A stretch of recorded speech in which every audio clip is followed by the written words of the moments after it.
Prva umetnostna razstava leta 1920 je sprožila število vprašanj, ki so ključna tudi danes. In je odlična priložnost, da po 100 letih potegnemo črto in se o različnih izhodiščih vprašamo, kaj se je v teh 100 letih spremenilo. Primož, ti si specialist, ukvarjaš se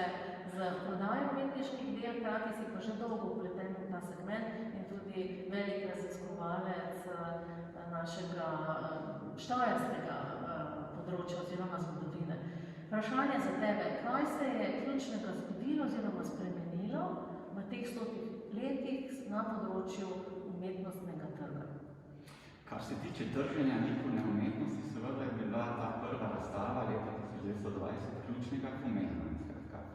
Na tej razstavi se je prodalo 28 del in vse razstave, ki so sledile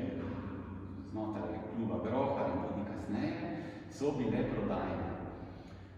Od začetka je celo bil odziv izjemno dober, kar se tiče prodaje umetniških del, potem je pa z leti plahnel in v 30 letih je bilo v časopisju in tudi v Totem listu, ki je začel izhajati leta 1938, kar nekaj takih porobljivih ali karikatur ali člankov na temo te neodzivnosti publike, ljudi do kupovanja likovne umetnosti. Najbolj prodajan avtor v Mariboru med obema vojnama,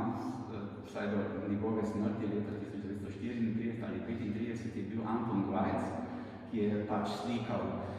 krajine, take, ki so seveda bile ljudem všeč, kar se tiče same avangardne umetnosti tistega časa, pa seveda so imeli ljudje precej zadržan odnos, tako da ni bilo tako enostavno avtorjem takrat, kot tudi danes, ne, kar se tiče prodaje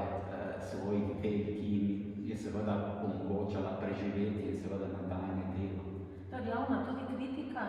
oziroma nekako očitek tistim, ki so se prisiljeni prilagajati okusu meščanov, potencialnih kupcev, kjer seveda okus v naših prostorih, tako v Ljubljani, še manj po Mariboru, ni bil razvit na ta način, da bi podpirali že tako v začetku avantgardne oziroma te nove smeri, to recimo ekspresionisti omenjajo,